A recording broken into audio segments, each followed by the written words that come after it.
Good day out there to all of my listeners, and I want to welcome you to Is Your Way in Your Way?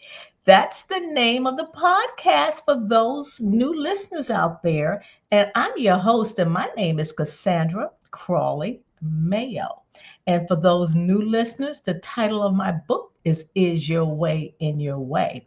And we talk about topics related to personal improvement, business improvement, and also topics that will enable you to do some self reflection. So, if you think about the things that you really want to do and you're stuck and you can't figure out why, that's what this podcast is all about, because it is time to finally say yes to your genius. And let me ask you this. Have you ever had a sinking feeling you're doing everything right, but still something is off? Like you're spinning your wheels, you're stuck in a cycle, and you can't quite put your finger on it? Or have you ever felt like there's something bigger inside you, something is meant to do, but you can't figure out how to access it? Like what's holding you back? And who you see on our screen is my special guest, Taryn Voget. And also, what we're getting ready to do now is we're going to do like what I'm calling a transformational journey rooted in faith, designed for purpose-driven women, ready to stop spinning their wheels and start living their best lives. Hello, Taryn Voget. What a pleasure to have you on my show. Oh, thank you so much for having me. I am really looking forward to our conversation. Yeah, so listen, what I'd like to do first is to read your bio, because my listeners are always curious. Well, who is she to talk about saying yes to your genius? So I am going to read it so they can see what qualifies you to do so.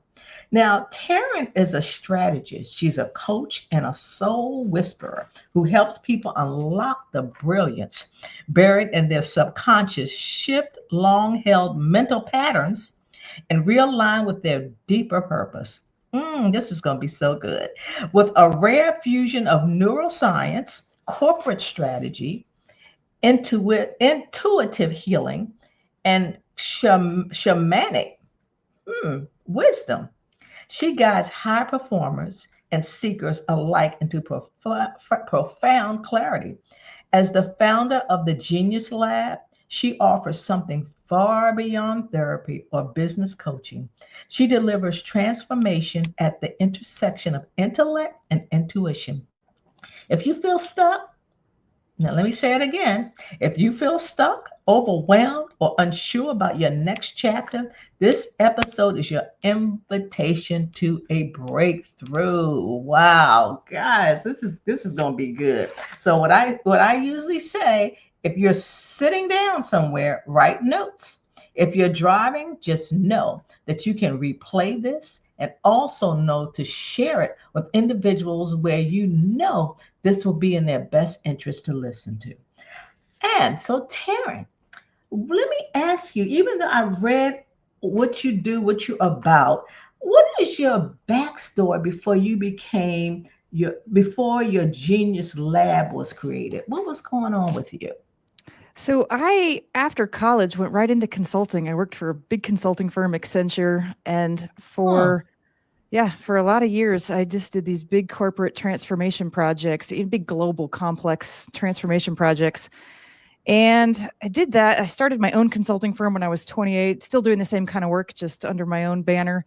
Wow. And then I woke up one day, I was probably about 30, and I thought, I'm tired, I'm burned out, I'm working way too many hours, and I'm working on everybody else's projects, not mine. And so for about a year, I just kept thinking, gosh, what am I going to do? I want to build something new. I want to build something that's mine. I want to build something no one's done before. And I had no idea what that is, by the way. And I kept thinking about all these ideas. And simultaneous to this, I was taking a bunch of classes on the weekends around behavioral science and neuroscience, because I find the topic really interesting. And then one day I was driving to this class that I ended up becoming a coach in. And this flash of lightning just hit my head over the Golden Gate Bridge. I mean, not a literal flash, but it was like boom. Wow. And I saw the whole idea for the Everyday Genius Institute. I saw the name, I saw what it was going to do, how I was going to do it. And it was this idea that I would take people that are really brilliant at what they do, deconstruct how they do it and reverse engineer their genius, and then package it back up into a book and a DVD set that would then teach people how to do anything from wine tasting to study strategies to talking to kids. And I had a bunch of products that I then went on to build and create around that. So I really deeply got to understand how genius works. And that's where the Genius Lab was born. And that for a bunch of years. Yeah. And then it was one of those things where I kind of ran out of money because I think I underestimated how much money it takes to actually run a product business. And this was kind of before, it was sort of that weird intersection where DVDs were still hot, but they were kind of fading out, and the online tools just weren't what they are right now. This is 15 years ago. And so I just was like, I'm kind of out of money. I'm really tired. I was doing it for about 4.5 years, put everything I had into it. And I went on a walkabout. I sold everything and I thought I would take 6 months off. It ended up being 2.5 years. In that time, I ended up getting into executive coaching. And actually SpaceX was my first client, crazy enough. So there I was coaching rocket scientists. Wow. It was a wild ride. And I went back into the corporate world, but with a very different skill set and a very different approach and a very different sort of thing I was doing, which was really helping leaders and executives and companies take whatever they were doing to the next level.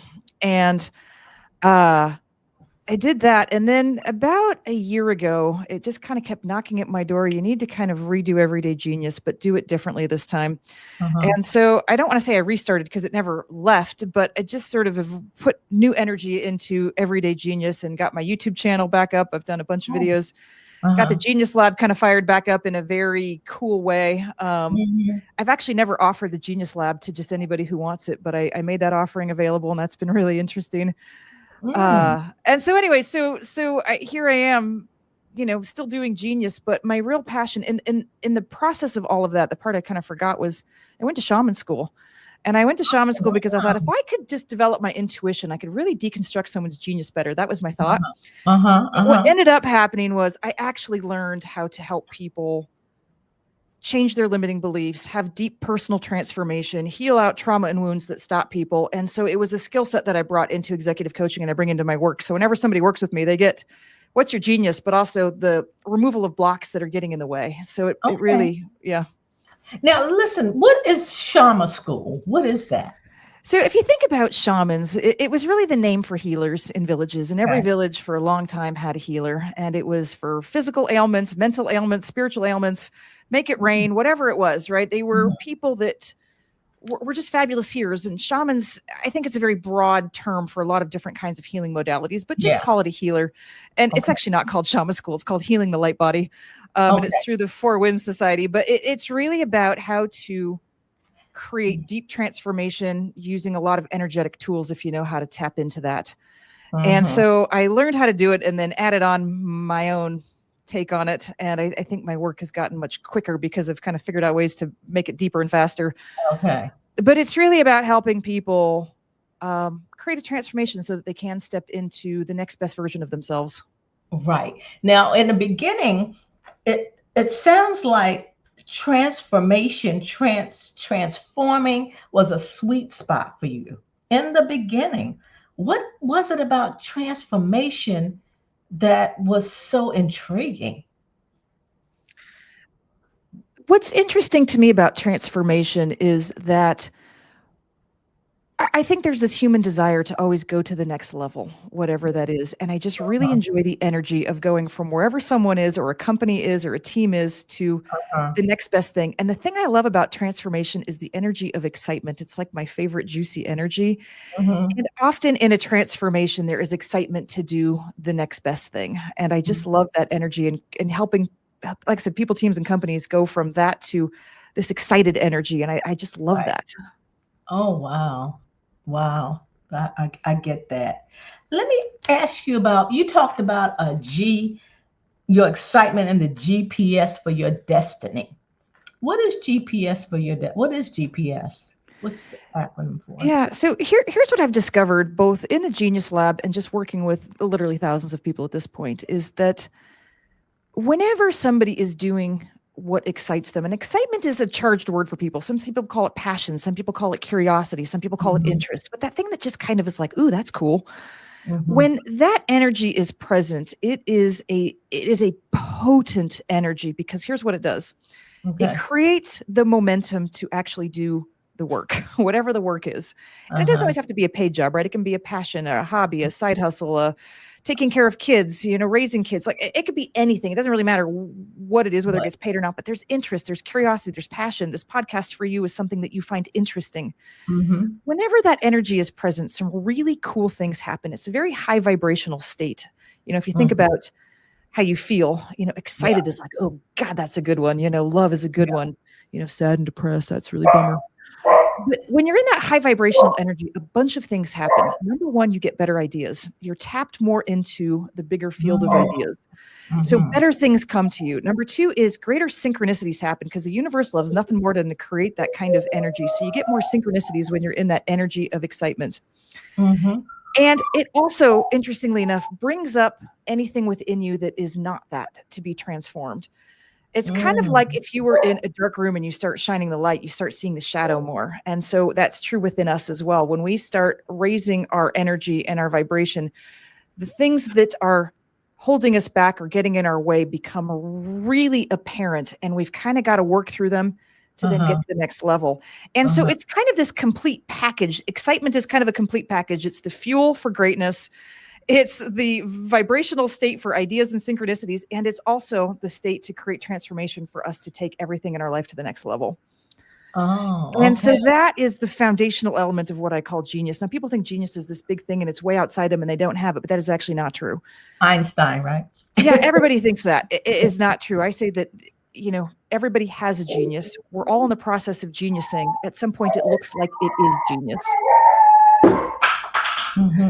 That's Max. My listeners know Max, and I apologize. Sometimes he's quiet, but I think he's feeling the energy. And Max, you're welcome. Yeah, come on in, Max. We'll take you. You train your little genius self, Max. Yeah. Okay, sorry. Okay.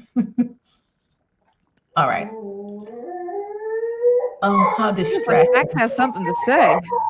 Yeah, he always has something to say. I apologize, listeners, and to Taryn, and hopefully she hasn't lost her train of thought. Well, what I would say to the listeners is, back to genius, is that in my experience, the foundational element of genius is passion and excitement, curiosity, the word you want to use, whatever it is. Locking into that unlocks everything brilliant within us. And so it really is about tapping into that. And I think a lot of us, myself included, have told ourselves a lot of stories about why we can't do that. And sometimes we hide our excitement even from ourselves. And that is true for many, many people that I work with. Yeah. Let me ask you, how can one find their genius? Like, what do you share with your clients on how to find, because a lot of people talk about my purpose. Like, what is my purpose? What is it that I should be doing? They're so fixated on that and not even understanding what they're currently doing is probably their purpose at that time and how it can change. So those people, like listeners, some of my listeners who are stuck and would love the energy that you and I are having, what would you suggest they do to move forward? So purpose is interesting. And here's what I've discovered about purpose, because this took me a long time to figure out. And I kept asking myself that question, God, I feel like there's a purpose. And if I just knew what it was, then I could get on track. Right. Then I could be doing my thing. And then I had a light bulb moment. And it wasn't actually all that long ago. It was about a year ago. And I thought, you know what? Actually, here's the deeper truth. When you start feeling, what's my purpose? What's my purpose? What's my purpose? That is actually your soul knocking at your head, saying your purpose is to actually follow your excitement and to tune into what that is. Because here's what happens when you actually are in the energy of something that excites you, call it your passion, your curiosity, whatever you want to use, but let's just call it excitement. When you're really in that and you're really doing it, you can't help but feel on purpose. And so it's usually when somebody's not doing something that lights them up, that whole thing of like, what's my purpose? What's my purpose? It's because it's just asking you to find what excites you and to go do that, because then you automatically feel on purpose. It's an interesting thing, because here's the thing with purpose. Purpose is whatever you want it to be. You know, if you want your purpose to cure cancer or end world hunger, or to be a great neighbor, or to be the best mom, or to, you know, love on animals wherever you see them, your purpose can be whatever you want it to be. It really can. There's nobody out there above you saying this is your purpose. It's you deciding what you want it to be.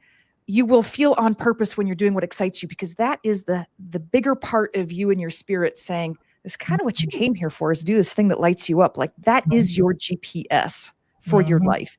Many of us aren't actually doing that to the level that our soul would love us to be doing that too. So the work that you do, if you get a client, do you have clients that are struggling with figuring out what excites them? All the time. And this is really where this is where I do a lot of coaching. And it's because a couple of things. Number one is a lot of us don't have practice in making decisions on a daily basis about doing what excites us. Now, what excites us isn't always a career. What excites us could be, you know what, get up and go for a walk, because you might have a great idea on that walk. What excites us might be read this book, go hang out with a friend, you know, go spend some time in your garden. It is not the big things. It's in every moment saying, what's going to excite me? Because when you make those, call them micro decisions on an hour by hour, day by day basis, you start building the muscle, and you start putting yourself more in the energy of excitement, which is an energy that wants to build on itself. And bigger things come. So it's kind of like when you try to give somebody advice and they don't listen. At some point you just stop, right? Until they take some action, in which case you might give them some more advice. Kind of the higher version of you, or the part of you is doing that. It's like giving you advice, like go do this thing, but it's communicating through the energy of excitement. When you don't listen, it stops giving you that until you take action. And then it's like, okay, she's taken action. Now you can go, here's some more ideas for what she can do that would excite her. So it's a muscle. Excitement is a muscle. And and we're not trained for that. You know, we go to school, the school system, there's nothing inside of that system that is stoking the flame of excitement for anybody. Unless somebody's really self-motivated, and, you know, people are, but the system itself is not designed for that. Right. If anything, I would actually argue it's the opposite of that. And then you go into the corporate world, and the corporate world is not worried, Cassandra, about your excitement. It is worried about the status report that you need to get done by Tuesday. That's right. And so we don't have a lot of practice. And so if we're stuck, it's because we need to kind of build that muscle up. And this is how you do it. Okay. And so share again, how do they build that? By doing what? So here's a couple of exercises. Okay. So let's take a scenario where somebody is in a career, a job, a company, maybe they've even built something themselves, and they're just no longer feeling it. That phase is over, and there's something's knocking at their door being like, you need to be more on purpose with your life. Now, what do you do? Because you just have no idea what the idea is, what the thing is, where the curiosity is, right? There's a couple things you can do. Number one is I would get out a piece of paper and a pencil. And I would just say, if you had $1 billion and you never had to work again, list 30 things that would light your fire. And almost on everybody's list is, I would travel, I would do this, I would do that. Get all those out of the way. There's 10 or 15 right there, right? And then the next 10 get kind of interesting. It's like, well, what I might do is I might start writing that book I've always wanted to write, or what I might do is actually open an animal shelter, or what I might do is launch that podcast, or what I might do is actually build that bakery. Like, there's those, right? And then you keep going, because then it starts getting really hard until you get to about 30, because the last 5 are pretty tough. You go until it gets hard, where you really have to like search your soul for the answer. Because that's usually where the intersection of fear and excitement are. And somebody once said, and I love this, excitement or fear is just excitement without the breath. Fear is just excitement without the breath. Because usually the thing we fear the most is actually our greatest excitement. And those two energies go together, and we have a hard time discerning what's fear and what's excitement. But the truth is, it's excitement that just is a little afraid to express itself. And that's where the juicy stuff is. That's Oh, where the juicy stuff is. And I'll just give you a personal example. So a friend of mine, this is about a year ago, she said, we should do a TikTok challenge. By the way, I've not been on TikTok. I just didn't feel like it was my place. yeah. And she said, 90 days, we're going to do TikTok. You want to talk about triggering fear in me is to be on TikTok, just riffing on whatever without a Oh, script. yeah. Mm-hmm. Oh man, you just hit all my fear buttons. And I said, there's probably something in here and I should do it. I don't know anybody on TikTok. I can just do whatever I want to do, I guess. And I'm just going to commit to 90 days. And so I did 90 days of TikTok posts a year ago. And I've actually kept up with it. And here's what it was. The first one was terrifying. I was like, oh my God, what am I doing? Yeah. And then what you realize is that fear is all in your mind. And the greater the fear, the closer you are to the breakthrough. So you got to kind of push through it and get to the breakthrough. The breakthrough for me was actually getting out my camera and filming the TikTok. And so, and it sounds dumb because now I'm like, how was I ever afraid of that? It's just TikTok. But at the time a year ago, it was like a real thing. I was terrified. Right. And I've done film, this is not like it's not a stranger to this medium, but for some reason it just hit my hot buttons. And so I did it. And that is where, you're just on the brink of breakthrough is when the fear is the highest. And so you write down your list, you figure out where that intersection of fear and excitement is, and then you give yourself a task. And the task might be, 90 days of something that's going to terrify you. I'm going to do 90 days of actually building new recipes. I'm going to do 90 days of podcasts. I'm going to do 90 days of whatever the unique thing is for you. Okay. Because the first one you do, you're going to be like, well, that wasn't actually scary. And then you get some practice and then you build an incredible skill that then is exciting and brings you more ideas, more stuff. And that's just kind of the engine of how it works. Oh, that's good. Yeah. Because listen, I want to do, my listeners don't even know this. I'm just sharing. I want to do a TEDx talk. Oh, yeah. And I'm like, what in the world? I am like, fear. It's like, why does that keep knocking on me? A TEDx? What am I going to say? What am I going to do? So you were very helpful there. I haven't made the decision yet to do it, but that's something that I've been wanting to do in the last month. I don't know what's going on. Right now they're taking applications for TED Talks and it's in September, end of September. If you get invited in, I'll send you the link actually after this. So they're accepting open invitations for the big TED stage. And Oh my gosh. Okay. Well, with that, let me ask you, what's the difference between an ego-based desire and a true inner desire? Resonance. Oh man, that is the best question. And I will tell you what, that is such a fabulous question because it is hard to discern sometimes. And I'll just give you a story from my personal life. So when I did Everyday Genius the first time, Everyday Genius Institute 15 years ago, I would say that came from a very divinely inspired place. It was incredibly also ego driven. I wanted a business that would be successful. I kind of wanted to prove myself I could do it and do something no one's done before that everyone think was so cool. And it was all of those things, but I pushed myself so hard from that ego place to just make it and prove it. And beautiful things came out of that work. So it was great, but it was really a place of more about me. What did I want? What was going to make me feel worthy, valuable, interesting, all those things. Inside of that was excitement. So it wasn't, but the push to burnout, which is what happened on that journey, was a very ego-driven push to burnout. So then I unravel all that. I go on my walkabout. I kind of come back to the corporate world in an interesting way. And then after all that kind of got settled out, healed out, the desire that was pure came back through for Everyday Genius. It wasn't about me proving anything. It was truly about being of service with this work. And it's not that I need the fame. I'm just genuinely excited to help people with a transformation.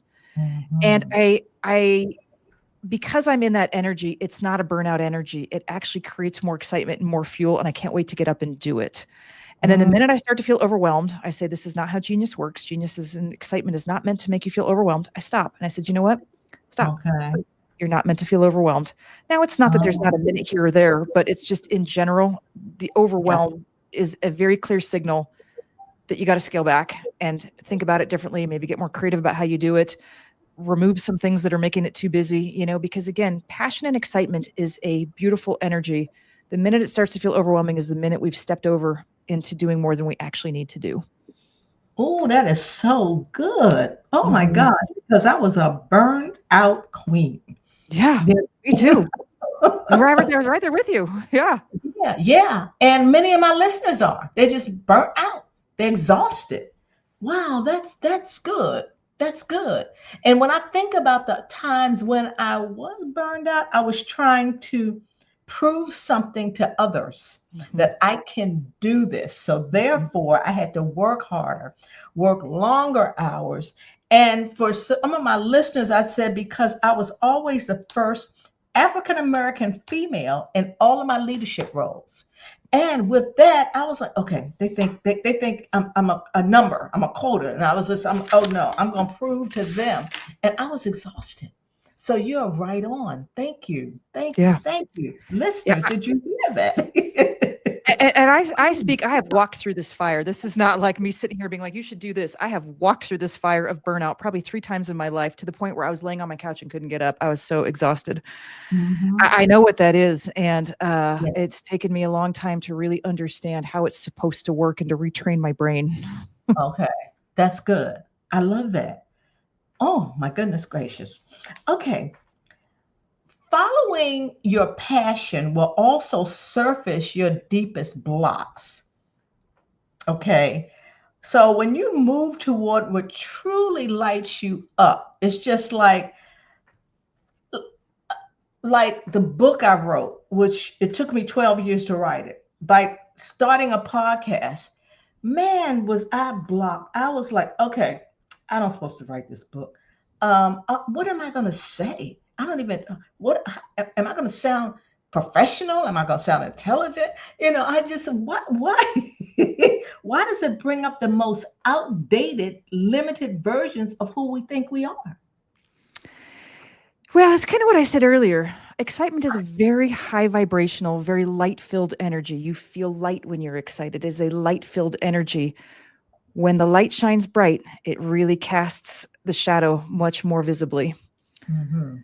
And so that shadow within us is the blocks, like you just said, the outdated versions of us, the outdated thinking, these limiting beliefs that aren't true, but in our mind we think they are, because that's just kind of how Mhm. beliefs work. And beliefs, let's Mhm. just take a pause and talk about beliefs, because I'm super passionate about beliefs. So what is a belief? A belief can be both something really empowering, kind of, I think of it like the angel on my shoulder being like, you can do it. You're Uh-huh. loved. Right. People are wonderful, like these beliefs Yeah. that are just really feel good, empowering kinds of beliefs. That's like the little angel on your shoulder, just Yeah. being like all the good things, little cheerleader. And we all have really positive beliefs. Otherwise we just wouldn't exist here. Mhm. Um, I call it little devil on the shoulder, just to kind of give Yeah. the visual analogy, is the ones of Mhm. like, you're Mhm. not good enough. You don't deserve it. You're not worthy. Nobody's going to want you. You're not likable. You don't have anything to say. You don't know how to say it Right. right. All Exactly. those things that are like, "Meh." Now, Right. here's the thing with beliefs, that little kind of devil on your shoulder, if you will. Mhm. It's like whispering all that into your ear, which is really just us with that inner dialogue. But I think the visual's helpful, because when I say Sure. this part, it'll make sense. Mhm. Is that little devil on your shoulder wants to stay alive at all costs. Mhm. So take a belief like, I have to work hard to make money. Many of Mhm. us have that belief, Yes. especially in American culture. Mhm. And especially I live on the West Coast. West Coast culture is even more so than almost anywhere. I have to work hard to make money. Okay, so that's a belief. And that little devil on your shoulder is like, you've got to work harder to make money. You've got to work harder to make money. And then your whole reality is architected around that being true. And so Uh-huh. then you work really hard and you make some money and you're like, see, I was right. I have to work hard to make money. Uh-huh. Uh-huh. And if I don't work hard, that little belief starts triggering a ton of fear in you, Uh-huh. that if I don't work hard, I'm not going to have money. My life's going to fall apart, all of that. And so that fear keeps the belief alive that something bad is going to happen if that's not true.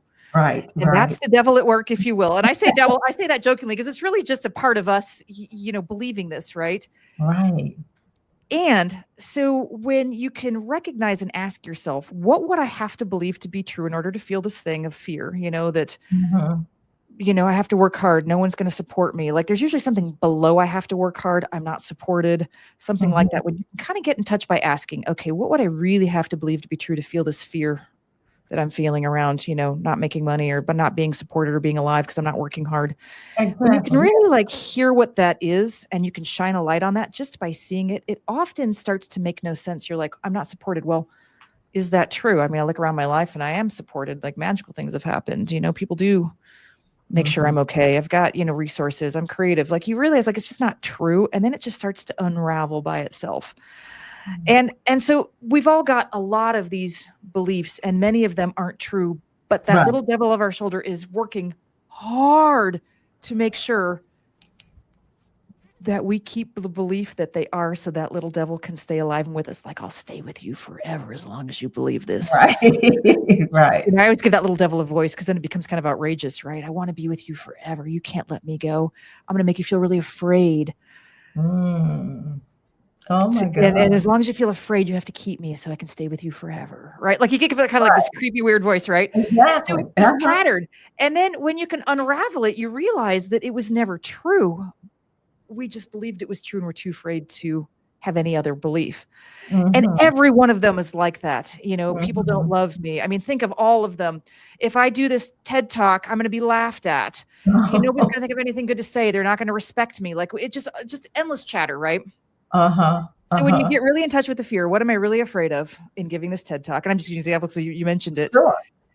And then you really ask, like, what would I have to believe to be true to feel this fear around creating a TED talk? And when you can really shine a light on that within yourself and you can sit with it, you can realize, well, it's not true. Now the belief is going to try to convince you, yeah, but look at all this data, and if you did get laughed at, everything would be horrible. And so it starts triggering all this fear. But again, that fear is you on the brink of a breakthrough. Still walking through it, right? The devil loves, that little devil on your shoulder hates nothing more than you actually taking action despite the fear. That's good. Yeah. That's good. Because, I was going to ask you, how does one move through that inner resistance? It's hard. Yeah. I love to tell you it's easy. It's hard. And some beliefs are harder than others because sometimes there's some really deep trauma and some really deep stuff there. So some of those are harder than others. Some are just like, once you shine a light on it, you're like, well, that doesn't make any sense. Move on. One I've been playing with, just to give you a fun example, is I thought, wouldn't it be fun to win the lottery? I just had this idea, like, wouldn't it be fun to win the lottery? I have a belief that I can't win the lottery. And I was like, well, is that true? Millions of people win the lottery. So I've been trying to rewire my brain to win the lottery because I think it'd be really fun. Now that one's not such a hard one for me to unravel. The much harder one for me to unravel is this thing of like, people don't like me, which is so funny because often our greatest limiting belief is the exact thing that we are the best at. And it's like beautiful people think they're not beautiful. So the paradox is like your greatest gift and skill and ability and an attribute is usually where your deepest limiting belief is. Crazy paradox. Wow. So like for you, for example, I would say probably your greatest skill and attribute is actually sharing your message publicly. And yet here you are with it being one of your greatest fears. And it's just the paradox of the way it works, right? Yeah. Oh my gosh. Wow. Well, listen, this is weird. Back in my corporate days, I remember I was in the hotel business and there was a guest that used to come often. And then one day she asked me to, because she talked to me for a minute. And I'm like, okay, I guess there's a problem in the hotel or whatever. And she asked me, she said, I want you, and I know you can be a great speaker. And I looked at her like, a great speaker. I'm trying to run a hotel. What are you talking about? And she said, so this is what I want you to do. I want you to speak on something, but I need you to videotape it for me. And then I want you to send it to me. And I looked at her like, videotape? Oh my God, I don't even know what to say, And I have never forgotten her. And she lives somewhere in New York working for this big, I don't know. But that has resonated with me ever since she said it. And that was years ago. And one of the things I found, even on my vision board, I always wanted to be a speaker. And I was like, where did that come from? And then I'm like, now, like I could speak at corporate, but to speak on my own business, so that resonated with me when you were talking about, I can't do that. It's here, but yet I can, like I speak all the time. So that was interesting how it's coming back to me. And now I want to do a TEDx talk. I'm like, oh boy. Okay. It's so cool about that story that I love it so much is this little angel walked into your life in the form of a guest at your hotel. Right. That sparked something in you that you've probably been thinking about for 10 years or however long ago this was. And what that little human angel did was see something in you that you didn't necessarily see in yourself, lit a little flame that's been burning and now it's a bit roaring. Yeah. Right. Yeah. And it might have taken however long ago this was, 5-10 years. Right. More. But I think that's really these little, I call them angels. These little angels appear on our path to help us step into our fullest destiny. And if you really think about time not being linear, right? Maybe you weren't ready 10 years ago. Again, I don't know how long ago it was, but that person was there as a guide to help you really step into your highest destiny. Yeah. And it just looked like a guest at your hotel. And I think these things happen all the time because it really is when you're meant to do something, people see it in you before you see it in yourself. That's also true too. Yeah. Yeah. Wow. Okay. Now, so we kind of talked about some tools that to move through the fear and into your genius. Are there any other tools you like to share in your toolbox? Because my listeners are really struggling with taking that next step or doing that next chapter. Any tools you could share? Yeah, I think a big one, especially when you're tired and burned out, is it often takes a lot of energy to launch something new. And so I think there is often an inquiry. Let's say you're in a corporate job and you're tired and exhausted. Often what is needed is a period of rest before a big creation or idea will come through. And so I think oftentimes people try to move too fast from burnout into excitement.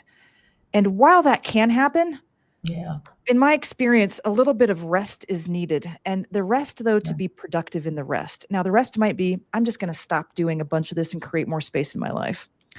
You know, I'm no longer going to go to these meetings. I'm no longer going to help this friend. I'm no longer going to say yes to all these work projects, whatever. Like there's a not to do list in all of us. Okay. And using that space to create some rest, but then filling it with not watching Netflix and being on our phones and numbing out, but fill it with little moments of excitement to rekindle the flame.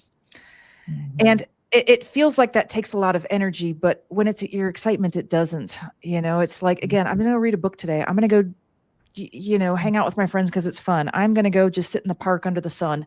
They can be the smallest of things, but they're moments just for you that feel good. And so it's being productive in the rest without trying to launch, the next big thing, because that will happen, but it will happen when you have enough energy to do it. And, and so I think because when you jump from busy corporate burnout to this thing that does excite you, but there hasn't been a period of rest and you're burned out. Right. It won't be the highest version of the thing, because the highest version of the thing needs fresh energy. And it's really hard to have it when you're depleted. Right. It's just like relationships. I get out of one and get another. And that doesn't work. So then I get out of another one. Right. Yeah, you need some time to reflect and integrate what just happened. Yeah. Exactly. That's a good analogy. Yes, and I think for one thing, it's really an honest inquiry of, am I ready for the next thing? Or do I just need to be better about saying no to some things and creating some space to build mini excitements? Right. Number one. Number two, I would say is, for anybody listening, because this is sort of a self-improvement podcast, I would say you've already been geniusing for a very long time. You have an incredible amount of skills and abilities. What might have been a passion 10 years ago is just served its time. You've built the skills, you've done the thing, and you're ready for the next expression of you, the next genius of you, if you will. And it's okay, right? Because here's how genius works, right? People think that genius is one thing. I really don't know anyone that's done one thing their whole life. Even if you look at someone who's done painting their whole life or music, they've done it through different angles and lenses and tried different things. For myself, just use myself as an example, I've done consulting and coaching in some way my whole life, but it's in very different contexts, doing very different kinds of that work and building a lot of different skills with different angles. And so the thread has been consistent, but the actual job has changed a lot. Right. And so I think I can't speak for your past, but my sense for you is that there's been a real sense of community. That's kind of in some ways like, I think the hotel business or the hospitality business is like that, making people feel at home wherever they are. Right. Yeah. Right. That's right. And community in a hotel is a beautiful way to build kind of hospitality and community, but so is a podcast. It's a different expression of the same genius. Wow. So when one says yes to their genius, what happens? Magical things happen. And when I say yes to your genius, I think a lot of people have been saying yes all along. Maybe when someone's ready for the next thing, it's like, what's the next thing I'm going to say yes to? The next expression, the next angle, the next lens with which I'm going to look at this thing that I really enjoy. And so just I think your example is a great one. You go from corporate where that was a passion probably for a long time. It no longer became a passion after you built all the skills and you were ready to take it to the next level and build it through a different lens and build the skills of community and hospitality through a very different lens. I often think the best speakers do this too. They're really good at making their audiences feel welcomed and feel like a part of something and feel like there's something in them that's special, and my sense is that's kind of what you do when you speak. And so again, it's hospitality, but on a stage. Does that make sense? And so your genius, you've been doing it all along. You're just ready for a different expression of that genius. And so for anyone listening, you've been geniusing all along. You just may be ready for a new expression of how to genius. Wow. And so that's where the excitement comes in, because that's your soul saying, this is what's next. This is it. And if you're not hearing the whispers, that's okay. You might need a pause, do little mini excitements, and then the bigger one will come. Wow. So many nuggets. I was going to ask you something else, my last question, but you've done it. And I like your first person, second person, third person. You used it like in a movie, and I love that. And I was going to ask you for my listeners, but you just done it. You just did it. For individuals that are like I was, and I'm not saying I will always be this way, but just stuck, just like I am with the TEDx, I'm a little stuck here now. Okay. So I wanted you to use the second person and imagine as you're talking to a person that's stuck, but because you, in other words, how you see someone, not how they see themselves. So if you were to talk in second person to individuals that are stuck, how someone else sees them, how would you see them? And you said you already got your genius. Well, this is what I do in my healing, right? Is that I can literally step inside somebody. That's the second person. I can step inside them and see their genius. I can see the blocks. I can see a lot of patterning. And so like in your case, just because you and I are having this conversation, like I can really step in as you and say the stuckness it's in the throat, right? What do I say? What do I say? That's where it feels stuck. And so that might not be true for everybody, but for you, I feel that like, what do I say? And what I would say then is, okay, you're not sure what to say. That's okay. What I would do, you talked about the second person, imagine you're in the audience. What do you want to hear? If you were both on the stage and in the audience at the same time, what would you want to hear you saying? Because it's an interesting exercise, right? The first person is you, second person is stepping into someone's shoes, third person is kind of seeing it like a movie. And so this is a powerful exercise, because when we're not sure a decision to make, often if we can just shift our perspective into one of those, we can get more information. So let's just do this real time since we're here. Cassandra, imagine you're in the audience. What would be the most interesting thing that Cassandra on stage would be saying to you? What would she be saying? Would she be talking about blocks? Would she be talking about her journey? Like, what would she be talking about? I'll probably be talking about what happens when your way is in your way. Yeah. And what it would feel like when you get out of it. Exactly. So there's your talk. And so it's, if you're imagining you're in the audience listening to yourself talk, and then you can say, okay, is that interesting? Would I actually want to hear that? Because here's the funny thing. We always create for ourselves, really. And I always tell myself, if I find it interesting, surely somebody else, at least one other person on the planet is going to find it interesting. Right. So make the talk for you. Right. Imagine you're the one in the audience, because Yeah. I can promise you there's 50 people in the audience that are feeling the exact same way you are, or that want to hear the exact same information. Right. You're your own best audience member, and you just write the talk you want to hear. And that's the second person perspective. You're sitting in the audience listening to you, hearing the talk that you want to hear. And then that's just the one you end up writing. You snap back into yourself and you're like, I'm going to write that talk. Wow. That's good. Well, thank you. Thank you. You know, it's funny. My sister's a baker, and I always say, how do you know what to bake? Well, it's because what I want to eat.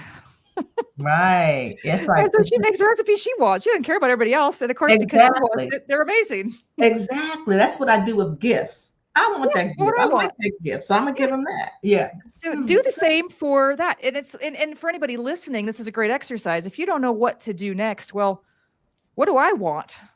Do I want, this kind of coaching in my life? Do I want this kind of store in my life? Do I want this kind of experience in my life? And then go build that, because if you build it for you, a lot of people are going to like it. Right. Right. Wow. Taryn, that was great. Yeah. Well, as my listeners know, I always say, when I'm really enjoying a conversation, I could talk with you longer. But as they know, we can't talk all day. So with that said, I'd like my audience and my listeners to know, how can they get in touch with you?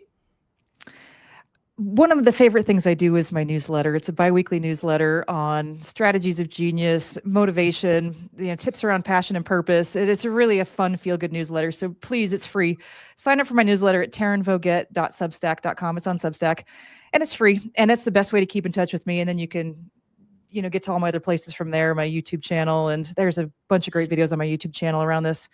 And check out my services. But really, my Substack is my favorite thing. So find me there and subscribe. It's free, and just enjoy it every couple of weeks. It's a really fun, feel good in your inbox.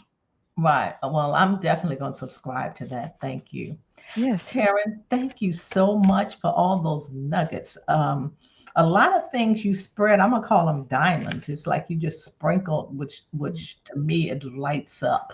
And that's what you've done. If you lit me up, you've lit others up. And I so appreciate you being my guest today. And I always tell my guests, and I said it once, I'm going to say it again, please share this podcast with someone that you know that it's going to be a blessing to them. And also, if in fact you missed some of the tidbits that was spoken, you can replay it and replay it and replay this. And this is going to be on all podcast platforms.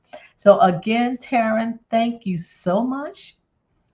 And my guest, as I always say, bye for now.